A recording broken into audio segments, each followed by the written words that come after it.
Live news, खबर तो पक्की है। नमस्कार, मैं शंभू कुमार, आप देख रहे हैं लाइव 24 न्यूज में। पटना जिले के मसौदा गांव में हूं, पालीगंज थाना में हूं। आप इस घर को देखिए, घर को दिखाइए। ये घर जो है खपरेल घर है, बहुत पुराना घर है, लेकिन ऐसा नहीं है कि ये आर्थिक रूप से बहुत ज़्यादा कमज़ोर है। घर ये चाहते तो ईंटा से ही बना दिए थे, लेकिन आपको पूरे बिहार में जो आप जेल जाते हैं, जेल में जितने भी कैदी हैं 60 से 70% जो कैदी हैं जो उसमें अरेस्ट हैं, वो ज़मीनी विवाद के कारण है। और ये यहाँ भी आपको ज़मीनी विवाद का एक ऐसा मामला दिखाते हैं कि ज़मीन विवाद होने के बाद जो दूसरे पार्टी हैं, जो अपने वर्चस्व के कारण इस घर को आगे बढ़ने नहीं देते हैं। सारे डिटेल हम बात करते हैं। घर के मुखिया हैं, क्या नाम हुआ आपका? सरोज कुमार उपाध्याय। सरोज कुमार उपाध्याय, क्या मामला है? मामला है सर कि हम ये रास्ता हम घर उठा रहे थे उस समय, ये बगल के दबंग ब्रिज किशोर सिंह और उनका लड़का कुंदन कुमार, ठीक है, ये लोग ज़बरदस्ती आकर के गाली गलौज किए, मारपीट के लिए उतारू हो गए। थाना में भी उनके खिलाफ FIR है और 17 से अभी तक 147 यहाँ पे पड़ा हुआ है। 147 हाँ, सेक्शन लगा हुआ है। हाँ, सेक्शन लगा हुआ है। तो उसके विरुद्ध में ये हम यहाँ पे गवाही चलने लगा, तो चल गया वो रिवीजन, और रिवीजन से डिसमिस करके फिर आ गया यहाँ गवाही पे, और फिर चल गया वो रिवीजन। केवल हमको परेशान करने के लिए, न तो उसका कोई जगह है, न कोई ज़मीन है, बस केवल दबंगई है, दूसरा कोई रास्ता नहीं। तो चलिए, पहला बार तो आप लोग पंचायती स्तर पर जो मामला सलटाने की कोशिश की है, तो पंचायती स्तर में क्या फैसला है? पंचायती स्तर पर मुखिया जी लिख के दिए कि इस रास्ता से आप जा सकते हैं, पंचायत से यह खरौंजा है, सरकारी योजना इसमें लगा हुआ है। और सरपंच भी लिख करके दिए कि विपक्षी जो हैं ब्रिज किशोर सिंह और कुंदन कुमार, ये दबंग प्रवृत्ति के हैं, वो लिखित रूप में अपना पैड पर दिए।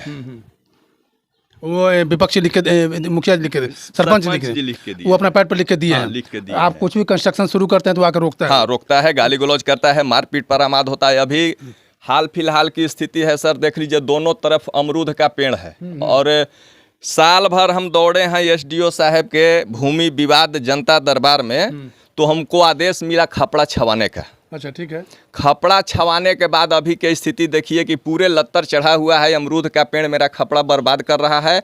और कल के डेट में ही गाली गलौज हमारा बच्चा के साथ एक आया था, दुसाध का लड़का, वो काट रहा था, तो उसको जैसे कि ज़बरदस्ती उतार करके और कहा कि चलिए हम तोरा पर केस करते हैं। नहीं, एक मिनट, ये आपका खपरेल है और उसका पोर्शन इधर आ रहा है, तो इसमें काटने में क्या दिक्कत है? काटने में वही रंगदारी है।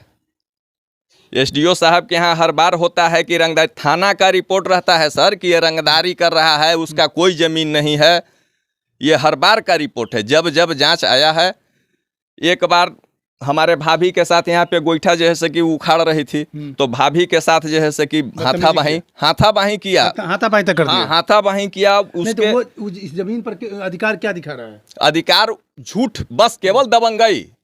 हाँ, कागज मांगा जाता है थाना से, थाना कागज मांगता है, कागज नहीं देता है, थाना का रिपोर्ट जाता है SDO साहब के पास कि यह रंगदार है और यह ज़मीन इसका नहीं है सामने वाला। हाँ, ये केवल दबंगई दिखाता है और दूसरा कुछ नहीं। थाना ये बात बोल दिया है? हाँ, थाना रिपोर्ट दिया है सर, लेकिन इस पर SDO साहब कुछ नहीं। एक चीज़ बताते हैं आपको, सुशासन बाबू, एक फिल्म में डायलॉग है, देख रहे हो विनोद, सुशासन बाबू का सरकार कैसा चल रहा है। अब ये लोग नम्र स्वभाव के हैं, अगर उग्रता ये लोग दिखाते हैं, आपको कह रहे हैं कि ज़मीनी विवाद में अपराध क्यों बढ़ जाता है, क्राइम क्यों बढ़ता है, मर्डर क्यों होता है, उग्रता दिखाते हैं। फतुहा का भी यही उदाहरण है, वहाँ भी ज़मीन का मामला जुड़ा हुआ था। यहाँ भी ये लोग अपना उग्रता नहीं दिखा रहे हैं, अपना नम्रता है, अपनी प्रतिष्ठा को बचा कर रखे हुए हैं। नहीं तो अगर प्रतिष्ठा को नहीं बचाएंगे तो किसी न किसी व्यक्ति की हत्या हो सकती है।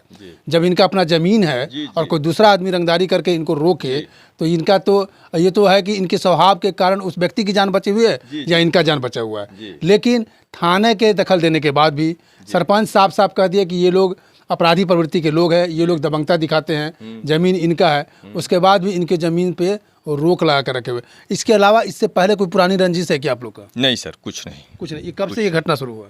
2008 से। 2008 से चल रहा है? 2008 से चल रहा है। यही जब इच्छा हुआ तो गाली गलौज, 2008 से आप लोग फंसे हुए? हाँ, गाली गलौज करके दरवाजा पर चढ़ करके हाथाबाही कर करके, एक बार तो बड़का भैया साथे भी 15 साल हो हाथापाई, हाँ 16वां साल चल रहा है सर। इसके विरुद्ध में यहाँ गए श्रीमान आयुक्त जी के पास, हाँ। तो अभी तक इसका कोई जांच। अच्छा, पटना अपना तक गए हैं? जी जी, जनता दरबार में गए हैं? हाँ जनता दरबार में करीब 12 में भी गए हैं सर। और 12 में जांच आया, जिसमें जांच में थाना द्वारा मांगा गया एसडीओ साहब से कि हमको ये मजिस्ट्रेट नियुक्त किया जाए ताकि हम दरवाजा लगा सकें, रास्ता रास्ता ऑर्डर हुआ था? हाँ, तो क्यों नहीं किया फिर ये एसडीओ साहब फंसा के धर दिए कि आपको जो है से कि आप जाइए व्यवहार न्यायालय, आपका रास्ता का मांग उचित नहीं है, जो कि हमारा 2 तरफ से रास्ता है, 2 तरफ से जमीन है। कैसे कह दिए कि रास्ता का मांग उचित नहीं है? ऐसे माने पैसा लेकर के कह दिए एंटी पार्टी से। देख लीजिए, अब देखिए ऑफिसर भी उतना ही जवाबदेही हो जाते हैं। एक ऑफिसर हैं सराय थाना के, उस पर भी आपको रिपोर्टिंग दिखाएंगे। थाना में शराब जब्त होता है, थानेदार ही दारू बेचना शुरू कर देते हैं। यहाँ पर ऑर्डर आ चुका है कि आप पुलिस फोर्स को पुलिस बल के द्वारा खड़ा करवा करके इनको दरवाज़ा रास्ता दिया जाए। उसके बाद भी मजिस्ट्रेट साहब कहते हैं कि इन्होंने खुद आरोप लगा रहे हैं कि पैसा लेकर के लेन देन करके मजिस्ट्रेट साहब ये ऑर्डर नहीं दे पा रहे, कह रहे हैं कि व्यवहार न्यायालय में जाइए। अब 13-15 साल 16वां साल से इनका ये चल रहा है, पूरा ज़िंदगी इसी में बिता दे क्या लोग? इसके अलावा कोई और काम नहीं है क्या? इसके अलावा रोजी रोजगार नहीं है क्या? इसके अलावा बच्चे को पढ़ाना नहीं है क्या? इसके अलावा बच्चे को पालना नहीं है क्या? अपना डेवलपमेंट नहीं करना है क्या? सामाजिक काम नहीं करना है क्या? जो भी आदमी की इच्छा है, जब आदमी इसी में फंसे हुए रहेगा तो देश और राज्य का विकास यहीं तो रुक जाती है। सारा सिस्टम हमारा बदल दिया, ये सब आपका तो पूरा सिस्टम ही बदल दिया सर। मेरा जनरेशन हाँ खराब कर दिया मेरा सर। ये कमिश्नर साहब के पास 2 मार्च को ही गए थे सर, लेकिन अभी तक इस पर कोई। आलोक मेहता कहीं गए थे? हाँ। तो क्या बोले वो? ये आलोक मेहता नहीं है ना, भूमि सुधार मंत्री ना, वहाँ नहीं गए थे। नहीं, कमिश्नर साहब के पास गए थे। कमिश्नर साहब क्या बोले लास्ट में? कमिश्नर साहब बोले कि एक ठो आवेदन दे दीजिए आयुक्त महोदय के पास लोक शिकायत में। तो आवेदन दिए सर, अभी तक न उसका कोई जांच आया है और न कोई रिपोर्टिंग हुआ है। 147 का रिपोर्ट है सर, जिस पर 47 अभी हमको 17 से लेकर के अभी तक फंसाया हुआ है कोर्ट, एसडीओ कोर्ट। वो रिपोर्ट है सर कि कुंदन कुमार, ब्रिज किशोर शर्मा वगैरह सब लोग इनके साथ जबरदस्ती कर रहा है। कोई उसका जमीन नहीं है, जमीन वाले लिखित रूप में शपथ पत्र के द्वारा। एक होता है क्या कि पट पटदार का जमीन होता है, सटा उटा होता है, तो वहाँ थोड़ा मामला सुलझता है। जब उसका यहाँ जमीनें नहीं है तो इस पर इतना जबरदस्ती केवल, और कुछ नहीं सर। हम लोग लड़ना नहीं चाह रहे हैं और वो हरदमेशा चाहता है कि इनके साथ हम लड़ना। देखिए, रंगदारी का कोई लिमिट है, रंगदारी का कोई लिमिट है, उसका कुछ है ही नहीं। सीधा एसडीओ साहब के पास सर हुआ कि यह रंगदारी का मामला है सर, इस पर रंगदारी का केस किया जाए, लेकिन एसडीओ साहब कहाँ बैठते हैं आपके? एसडीओ साहब पालीगंज बैठते हैं। तो एसडीओ साहब चाहेंगे तो पुलिस बल भेज के तक दिवा सकते? जी, लेकिन नहीं भेज पाएंगे ना, नहीं भेज पाएंगे। से बात करते हैं, इसलिए कि नंबर है आपके पास? जी है ना जी, ठीक है। देखिए, ये मामला अब हमको यहाँ पर एक दिन और रिपोर्टिंग करने के लिए, क्योंकि इनका पारिवारिक बात आपको बता दिए। जमीन किसी इनका है, जो आदमी दखल दे रहा है उसका यहाँ पर कोई लाभ लश्कर नहीं है, कुछ मतलब नहीं है। उसके बाद भी इनको दरवाज़ा नहीं बनने दिया था। पहले भी बोल दिए कि आदमी बिहार और राज्य और देश का विकास यहीं पर रुक जाता है। लोग आदमी इसी काम में उलझ जाते हैं और अपने विकास के लिए नहीं सोच पाते हैं। अब एसडीओ साहब से हम बात करेंगे कि आखिर आप अपना पुलिस बल और आपको जो पावर है, आपका जो कानून है, लॉ है, उस लॉ के आधार पर इस व्यक्ति को आप न्याय क्यों नहीं दिलवाते? 15 साल से ये आदमी झूल रहा है इसी मामले में। नहीं तो 15 साल के टाइम में, उसी पीरियड में ये घर खपरेल नहीं होता। यहाँ पर कुछ और मकान होते हैं, ईंट मूट के, जो भी इनका जो क्षमता उस क्षमता के हिसाब से बनाते हैं। तो यही सब कारण है कि जो अपराध में बार बार कहते हैं न्याय मिलने में अन्याय ही माना जाएगा। न्याय मिलने में अगर देर हो तो उसको अन्याय मान के चला जाए।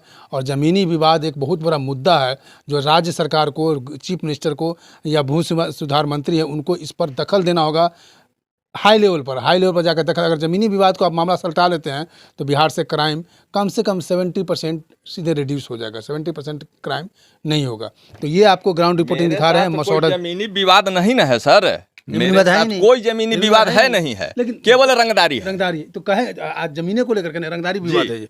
हाँ, तो यही है इनका जमीनी विवाद नहीं है। एक रंगदार अपना रंगदारी दिखा रहा है कि मेरा वर्चस्व कितना है। 12 में हम डीएम साहब के जनता दरबार में गए थे, उसका यह आदेश है। ठीक है, 12 यानी कि 12 मतलब ये थाना से मांग है दंडाधिकारी प्रतिनियुक्त करने के लिए, मतलब यहाँ पर काम करवाने के लिए। जी, लेकिन एसडीओ साहब के यहाँ जाने के बाद वो सीधा लिख दिए कि आपका रास्ता का मांग उचित नहीं है, क्या है? इसलिए आप व्यवहार न्यायालय जाइए। चलिए ये ग्राउंड रिपोर्टिंग है मसौढ़ा से, गांव मसौढ़ा, पटना जिला, पालीगंज थाना से है।